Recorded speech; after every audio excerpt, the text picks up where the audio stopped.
Welcome to the Reclaim Leader podcast. I'm Jason Tucker. And I'm Jesse Skiffington. We're two pastors in the trenches who are passionate about church health for greater gospel impact. We share the ups and downs of ministry, strategies that worked for us, and some that didn't. Best practices and practical tools for church leadership. The goal, to help all of our churches flourish. Let's get started. See another sunrise, sing a little song. Hey everyone, welcome back to the Reclaim Leader podcast. It's so good to be with you again. We are following up with part 2 of this little series that we're on, emphasizing people instead of perfect programs. And it's just a reminder, man, you don't have to have everything perfectly slick dialed in. Sometimes you ever visit one of these churches, Jesse, where you go there and it's usually like a big mega church. And it's like, my goodness, they have everything buttoned up and dialed in and perfectly messaged. And is it just jealousy? Or is it, Probably a little bit, but no, you're right. I think in some ways, if warm is the new cool, you don't have to be perfect, right? Carol Powell's book, was it Growing Young, where they Growing Young, that phrase, warm is the new cool. It's just being a credible relational environment is good. And we need programs sometimes to facilitate that. And we should do our best and work towards really excellence in our environments or in our programs or whatnot, but they don't have to be perfect, right? They're just there to help us have the relational environment in which to do discipleship, or in which to share in fellowship, or in which to worship and care for each other and do the things that we want to be about as churches. So I love this. You're giving me a lot of permission to take a deep breath here, Jason, and not be perfect, but to think in terms of relationship. So that's what we want people to hear more than anything, right? Relational ministry. Exactly right. And I think about the power of that. I don't think we really realize. I was thinking about the story about how my mom came to faith. And that is, when I first came to faith, my family was very much against it. And my aunt jokes to this day, she jokes, it would have been better if you had told your parents you were a drug dealer. Because they did not react well. They had all sorts of baggage with Christians and church and everything else. And It was maybe 3 years after. And I feel like, I'm a young kid and I just feel like I'm not doing it right. I'm just not a good example. It's not working. Nobody else, they're not becoming Christians. They don't care. And it's a long story, but my mom already had been told that her cancer was inoperable. There was a local church that, again, we weren't connected to the church, but they found out our family was in a tough way. My stepdad was in jail. It was like, she had cancer. I have a younger brother and sister, and I walk in the door one day and she hangs up the phone at the same time I walk in, and she goes, "Jason, I'm a Christian." That's awesome. And I remember, I just told this story on Sunday. And probably why it's fresh in my mind. But yeah. I remember my reaction was terrible. I was just like, what? What are you talking about? Like, you know what I mean? Like, why? Yeah. And she explained that the woman from the church explained what Jesus did on the cross and asked if she wanted to believe. And she said yes. And I continued. I'm just like in disbelief. I'm like, what happened? And she told me, she said, it was you. Wow. And I said, what do you mean? She's like, well, when you became a Christian, I saw that you were different. And here I am thinking I didn't do anything right, that I was messing up, that I wasn't a good enough Christian, that I'd blown it. And she goes, it was you. I just knew it was something that was real. Wow. And that always has stuck with me. And how we probably don't know the kind of impact we're having on people's lives just by having genuine relationships with them and trying to point to Jesus along the way. Even people who have a lot of animosity toward church or Christians or God, it's amazing the ice thaw that may be happening that we don't see. And so this little mini series here, emphasizing people over programs, is really getting to the beating heart of that idea. And, so last week we talked about relational evangelism. And this week is really based off a blog. I'm riffing off a blog post by Dan Ryland, because he asked some really important questions about if we really care about people, one of the kind of worst mistakes that churches make is we don't follow through with them when they ask. He said, and so that's where we're going. That's where we're going today. Totally. He said some of the things that church leaders hate to hear are the following. He's got 3 quotes. The first is, I visited your church and checked the first time guest box on the card, but I never heard back from anyone. Or, I spoke with a staff member and they said they would call me, but I never got a call. Or, I attended a training meeting and volunteered to help, but no one followed up with my next steps. Whoever's church is that's a disaster. That would never happen. I mean, terrible. And he says this, and I just think it's worth considering. He said, an implied system-based promise is when someone reaches out or responds to your request or invite using your system that you will in fact respond. Yeah. To say it another way, the very presence of your system is a promise that you will respond. Yeah.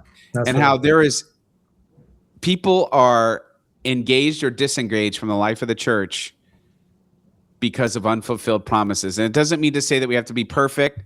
Yeah.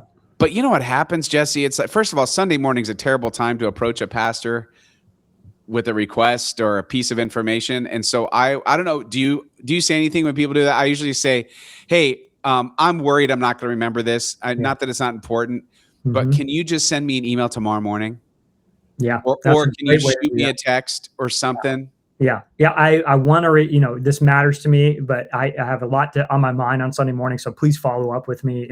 That's really good practice. For a while there, and I stopped doing this, but I heard from someone that about a 3x5 card they kept in their pocket and a pen, and they would just jot it down on a Sunday morning because they knew they had no capacity to remember, or at least not enough detail to remember exactly. And I find that I don't have enough of those points of contact and to warrant the 3x5 card, but I have done exactly what you've said. A lot of times I'll be like, yeah, let's set something up. If you would, please reach out, email me, email the church office, and we'll get something set up. And that's going to be a ton of fun. Look forward to it. Something like that, So what is your, basically what Dan's saying is your system is a huge part of the relational engine in the life of your church. Yeah. And either your church doesn't have a good system, or we just don't have good follow through with the system that we have, or both. I think what he's saying is your system is a promise, right? If there's a next steps card that says check the box here, or whatever, there's an expectation of follow up. So in some ways, depending on the size of your church, it would almost be better not to have a system than to have a system that doesn't work, because now you've let someone down and you've created an experience for them that probably leaves a bad taste in their mouth. Or they might be gracious and go, I get it, blah, maybe it got lost or whatever, but you've already kind of front-ended their experience with you as a congregation with a not so good thing. So, we joked at the beginning, we have probably each of us heard each of those 3 phrases in some way many times, right? So we're not immune to these things, but it is, it's something that's crucial, because follow-up communicates we care, we noticed, we're glad you're here, all the things that we want to communicate. And lack of follow through, they get to fill in the gap about what that means. Yeah. And that's not what we want. Yeah. And I think the area where we as a church always need to focus on is we're not great with handoffs. So somebody comes to Pastor Chris or to our administrator or somebody, and then it gets handed off to the next person, but maybe that next person's a part-time staffer, doesn't have a ton of time. And they certainly meant to hand them off, or they weren't sure what to do, and then they kind of forgot about it. Yeah. Sometimes we drop the baton, and what we try to do is just to keep reminding each other to do that well. But I got to say, if there's one area where that I worry about, are the baton drops, because our staff, believe it or not, it's mostly part-timers. Yep. And they're all run around in their own busy lives. So this is the part that's kind of tough. We don't have a lot of admin support at our church. Everybody sort of does their own. And that's mostly a financial decision. But boy, there's a relational cost sometimes. Yeah. Well, and people can understand maybe one ball drop, but if it's a pattern, or it happens a couple times, you just lose the relational credibility too, I think. So it is really important. And I think in addition, in this relationship lane, if you can respond, in a timely way, it does a tremendous amount of good. As much as it can do a lot of harm not to do that for the future of that relationship. Remembering somebody's name or remembering to send that email follow-up and connect with them, it goes so far. And I would just say, my biggest tool that I have is to try, if I meet someone on a Sunday, to really work at remembering their name for the next time I see them. I don't always do it. It doesn't always work. But when I am able to do that, man, it goes so far. So responsiveness and attentiveness, I think, is crucial for just being a healthy community and welcoming people well. Yeah. So Dan has 5 teaching points. He's got 5 teaching points to train your teams. And then he's got kind of 5 tips for consistent follow-up. So let's go through those. Thank you, Dan. Yeah.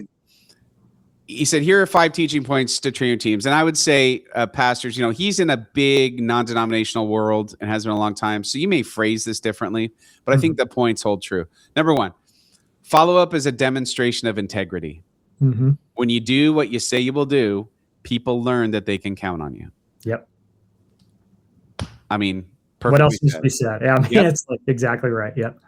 The second, and this is where it's like, you may want to tweak this. Follow up is an expression of your brand promise.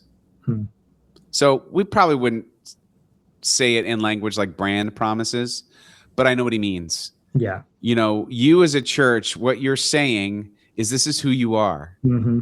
We're a church that, we could say all we want. We're a church that cares about you. And then, we value relationships. Yeah, we value relationships, and just not ever follow up with just anyone. Not with you. That's just right. Yeah, that's right. Number 3, follow up is often the beginning of something new and special. It's amazing to discover the blessings God brings from our faithfulness in the small things. Every time someone signs up, they are stepping into a next and new opportunity for God to move. Yeah, so good. And to be a part of that, we don't want to miss that. It's actually a stewardship issue in the end, right? God brought these people to you and trusted them to your community. What are you going to do with that when they have the courage to reach out? So spot on. Yeah. Number 4, follow-up communicates that you value someone. Mm-hmm. It lets them know they matter to you and that you care. Again, relational ministry. Mm-hmm. But see, this is the thing that I certainly didn't always get this. I know a lot of church leaders don't get this, that the quality of your systems is directly related to the actual relationships with people. It's not 2 separate things. Yeah. It's the way in which you foster the relationship thing is through your systems. And so you can't just ignore the systems like they don't matter as much as, quote unquote, the ministry. The systems are the ministry just as much as the actual, what you would consider to be ministry. That's it. Yeah. They facilitate the relationship, right? They're there to make sure that we have the things we need, the reminders, the checks and balances to actually follow through and do the ministry that we're called to. So good systems help us. Yeah.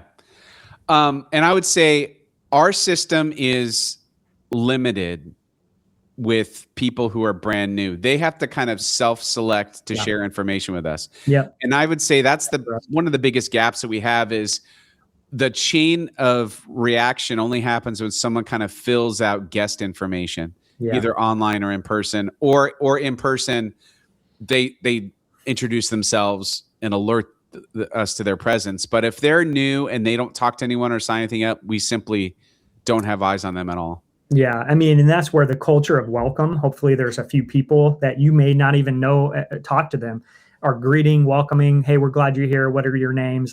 So having a culture of hospitality in addition to good systems, I think is really important. And, so every church has its unique challenges with that kind of stuff. And in some ways where we are at Marine View, we can over welcome people. Sometimes it's like, give them a little space, it's like, we're glad you're here, but so finding the right tone for that stuff with your people. But in some ways, I'm not sure that that's the wrong way to do it, Jason.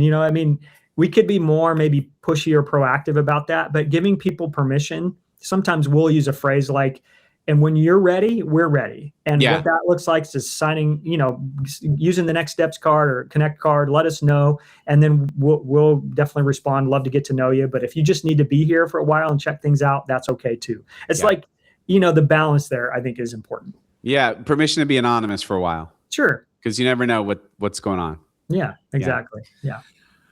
All right. So did I do number 5? Yeah, that wasn't Okay, that just number making sure. five? It's been a so long week, 5 hasn't it? Yes, he talks about 5 practical tips for Let's do it. consistent follow-up. The first is, and this is exactly what you said earlier. So Okay. you and Dan Ryland are like, Dan, I probably stole it from him. If it's good, that's it's right. probably from Dan. It's don't build a church system you can't sustain. Yeah, definitely.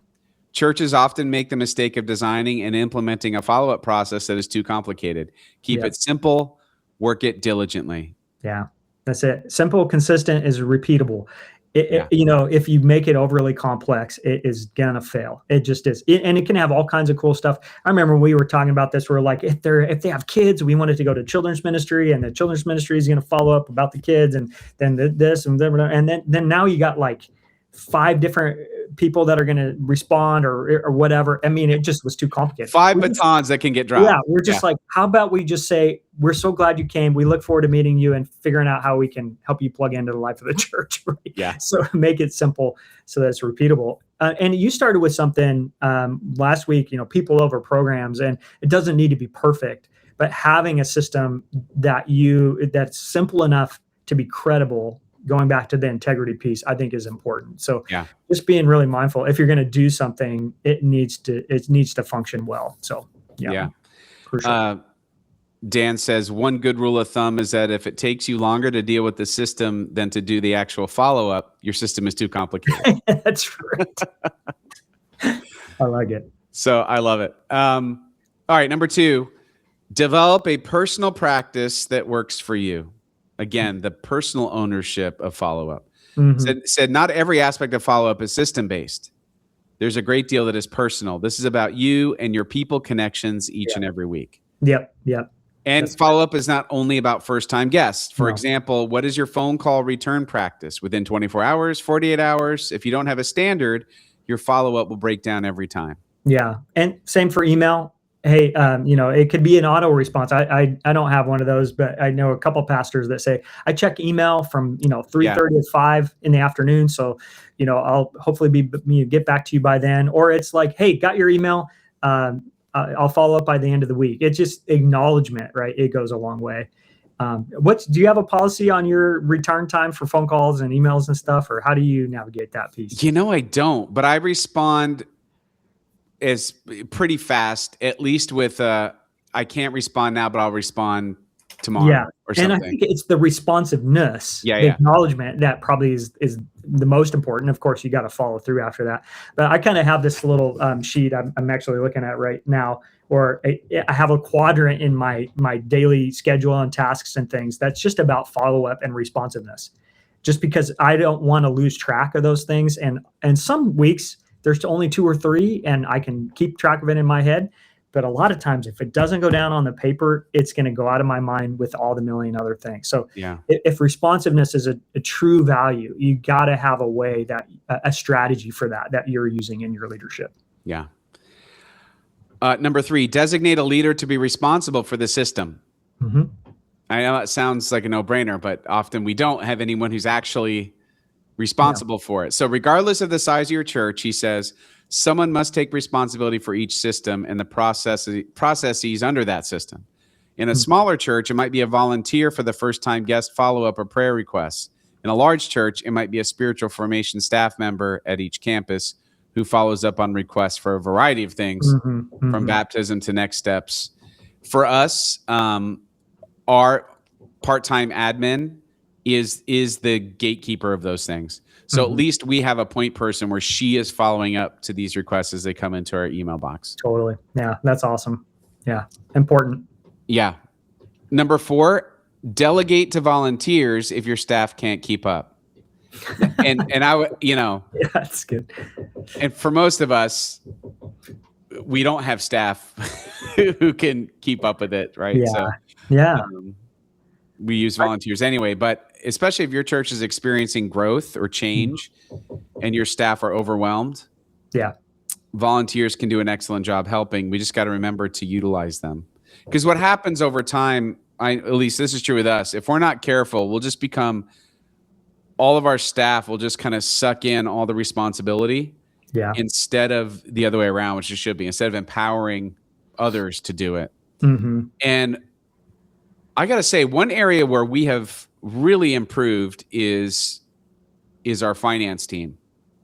So for a long time, our part-time executive director, she was just pretty much doing all the finance team stuff. And there was an elder and there was a team, but they weren't really doing a lot. They were just kind of, they had eyes on everything, but they weren't leading anything. And then she has done a great job of really turning that into a team where they're leading it to the point where she could step away and it still is going to keep humming forward because they have all taken ownership of that. I feel like that's what we have to figure out. At least my church, we got to figure that out in every area. Yeah. And how to get really good at equipping volunteers again.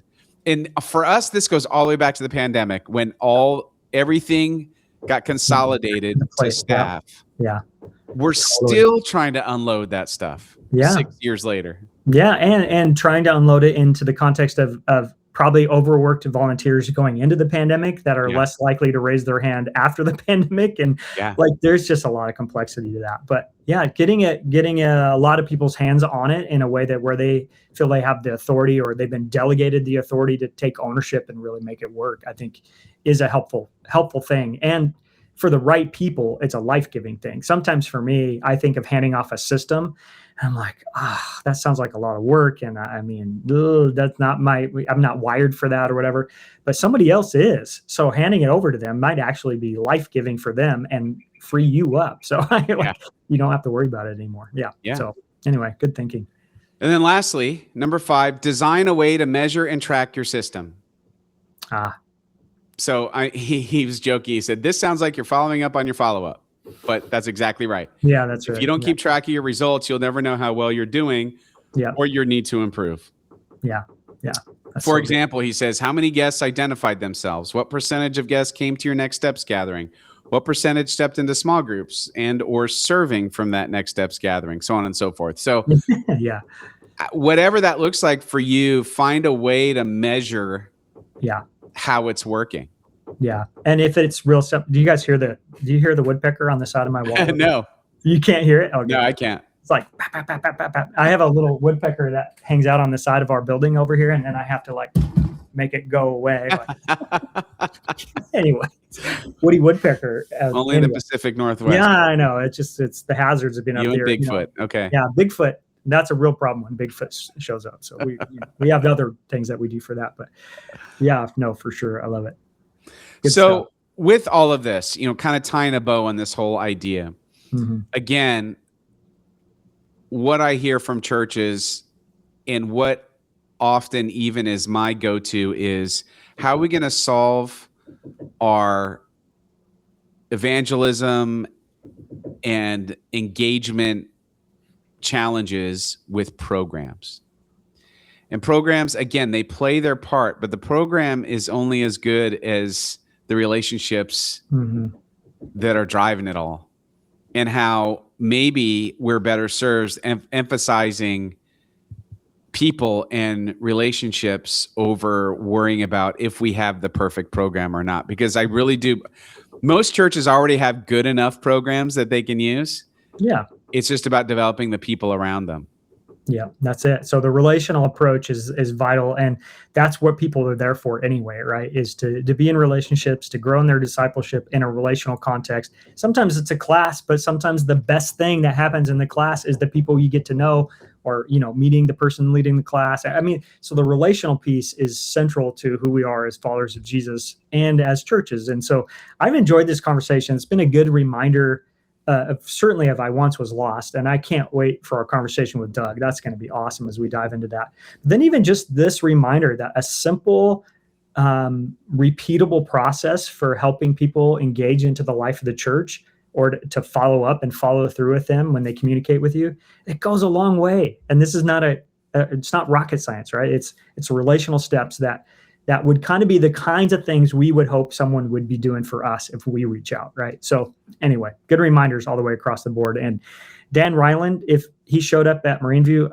oh man, Yeah. I'd be like, Dan, we were trying really hard and we love everything you say. And but I'd be like, man, there's some gaps here that we need to work on. And what I appreciate about Dan is he's got this perspective. He knows and he hears and he sees a lot of things across the life of the church. And he offers these kinds of things to help us to make sure that we're taking the steps and doing the kinds of things that are going to help us be set up for success in a relational ministry environment. So really appreciate Dan Ryland, always have. And just anyway, grateful for all his good work.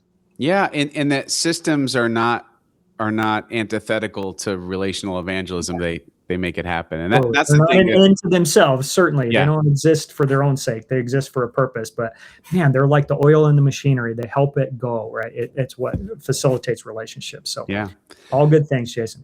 All right, everyone. Well, I hope that you found this helpful. And man, reach out to us. We love talking church. We love talking ministry. Jason or Jesse at reclaimleader.com.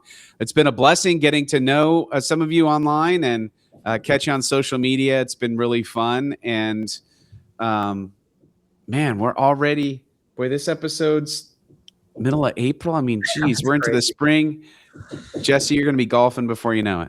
I don't know. Golf is still a little ways. We're right in the thick of baseball season right now. So there you go. Not really Little League anymore. It's junior Little League or whatever it is. So anyway, all good, all fun stuff. Springtime out here is probably 55 degrees and rainy, in real time, I bet. So anyway, up in the Northwest, woodpeckers, Bigfoot, and spring showers. There you go. There you go. All right, everyone. Hey, ministry is hard. It is so much better when we do it together. Take care.